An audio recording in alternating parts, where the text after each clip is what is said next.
Welcome back, deep divers. Today we are going to be jumping into some really fascinating ancient societal structures. Oh, I love this stuff. I know you do. Yeah. From ancient Israel, no less.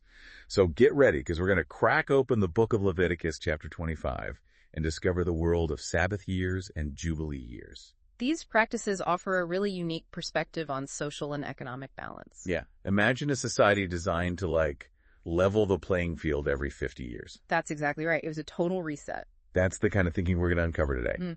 But how did these systems actually, work in practice? What kind of impact did they have on people's daily lives? That's what we're here to find out. Well, let's start with the Sabbath year.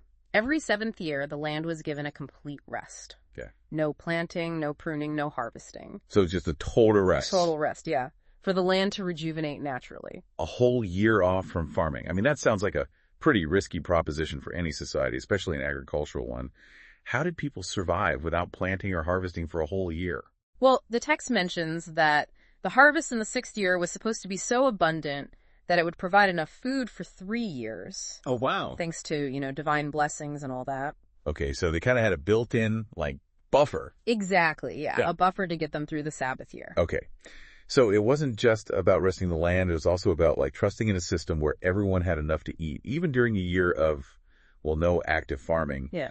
But this wasn't just a time to just kick back and relax, right? Mm-mm. What were people actually doing during this year? This is where it gets really interesting. The land was still producing food naturally. Right. And anyone, even the animals, could eat whatever grew on its own. Oh, interesting. It was a time of shared abundance. So it's almost like a year-long, society-wide, foraging experience. Yeah, you could say that. I wonder if that, fostered a sense of community and sharing. It's certainly a possibility. This system really challenged the concept of individual ownership and really emphasized this collective well-being. Now, let's jump ahead to the Jubilee year. It takes place after 7 cycles of Sabbath years, So that's right. making it the 50th year. Mm. And this is where things get pretty dramatic. Oh, yeah. So picture this. On the Day of Atonement, a loud horn blast signals the start of the Jubilee year, Wow. proclaiming a time of liberation and renewal. Talk about a powerful symbol. It's almost like a societal alarm clock going off, reminding everyone that it's time for a major, major reset. So what exactly did this reset, entail? Well, the Jubilee year brought about 3 radical changes. Okay. First, all land reverted to its original owner. Okay. It's important to note that land ownership in this context was more like stewardship. Right. The land ultimately belonged to God, Uh-huh. and people were seen as temporary caretakers. So even if someone had to sell their land due to hardship, it would eventually return to their family in the Jubilee year. That's exactly right. That's a pretty remarkable system of safeguarding against permanent land loss. It was. It really prevented the concentration of wealth and land ownership in the hands of just a select few.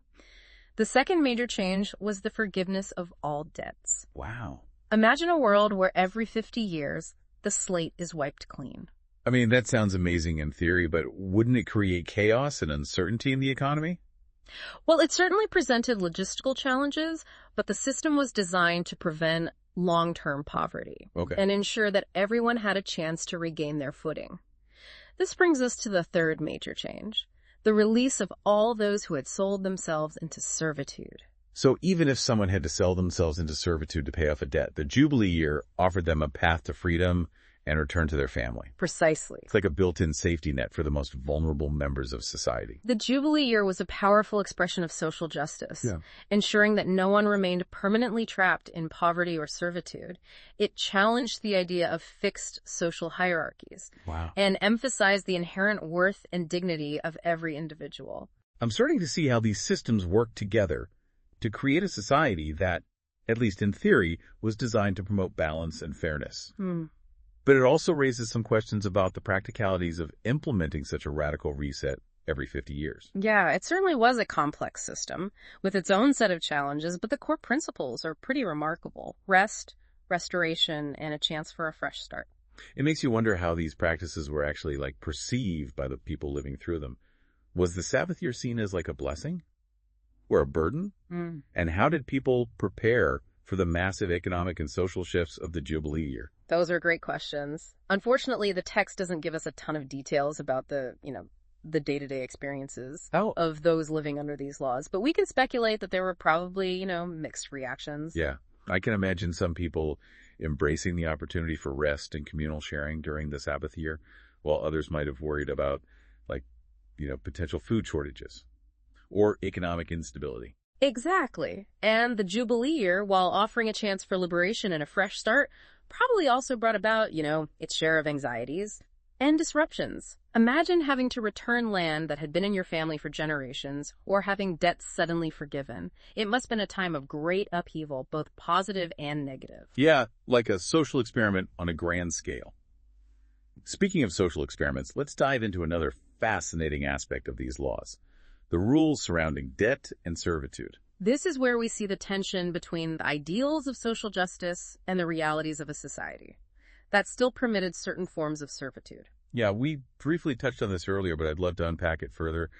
What were the specific rules for treating people who were in debt? Well, the laws in Leviticus emphasize compassion and fairness in dealing with debtors.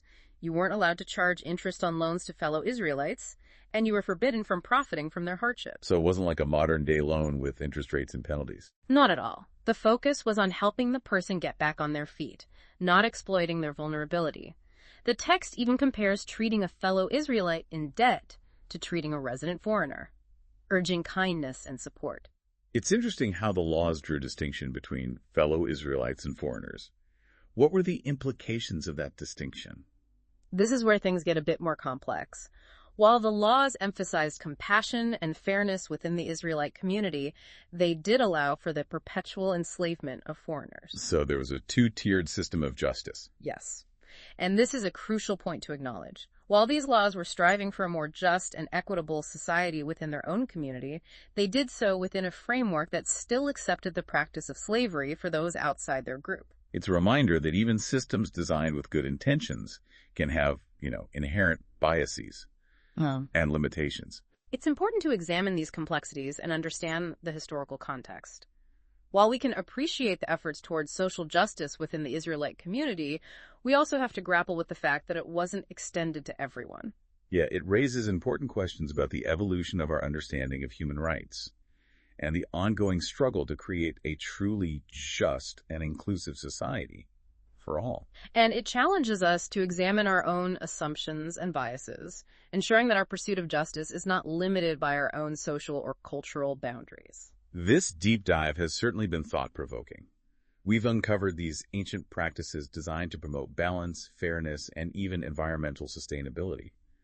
But we've also encountered some complexities and limitations that remind us that the pursuit of justice is an ongoing journey. Absolutely. It's about learning from the past, acknowledging both the progress and the shortcomings, and using those insights to inform our efforts to create a more just and equitable world today. It's fascinating to see how these ancient laws, despite their, complexities, were trying to address some of the same fundamental challenges we face today. Right. Wealth inequality, poverty, environmental sustainability. It really is. It's a testament to that enduring human search for balance and fairness. Yeah. Even thousands of years ago, people were grappling with these issues and trying to find ways to create a society that worked for everyone.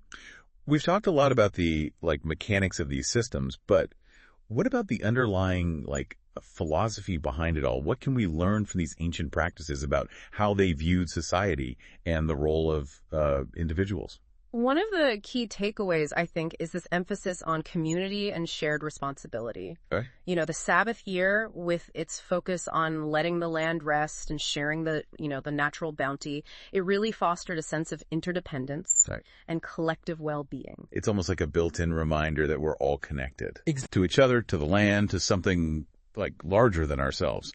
And the Jubilee year, with its radical reset of land ownership and debts, challenged the idea of individual accumulation. It did. And emphasized the importance of providing opportunities for everyone to thrive. Yeah, it was a system designed to prevent that concentration of wealth and power in the hands of a few, and to ensure that even those who had fallen on hard times had a chance to regain their footing. It sounds incredibly idealistic, but I wonder how realistic it would be to apply these principles in our, modern globalized world? That's the million-dollar question, right? Yeah. A literal implementation of the Jubilee year with its sweeping debt forgiveness and land redistribution might seem impractical in today's, complex economic systems.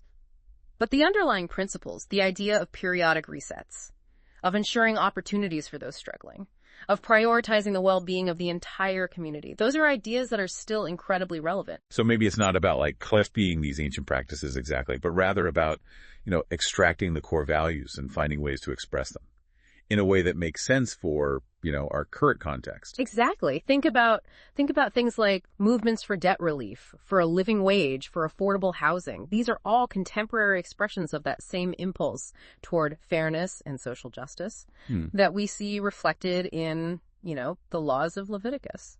And the concept of the Sabbath year, with its focus on resting the land, resonates strongly with, modern concerns about environmental sustainability. It's a powerful reminder that our pursuit of economic growth can't come at the expense of the natural world that sustains us. Yeah. We need to find ways to live in balance with our environment, to give it time to replenish and regenerate, just as the ancient Israelites did with their land. So as we wrap up this deep dive into Leviticus 25, what's the one big takeaway you want to leave our listener with? I think the most important takeaway is this.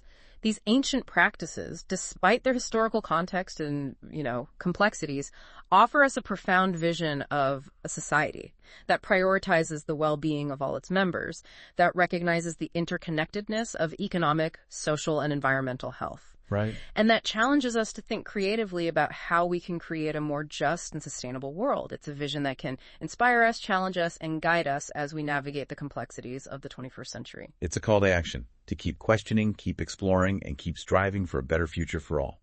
Thanks for joining us on this deep dive. We hope it's sparked your curiosity and given you some food for thought. Until next time, keep learning and keep diving deep.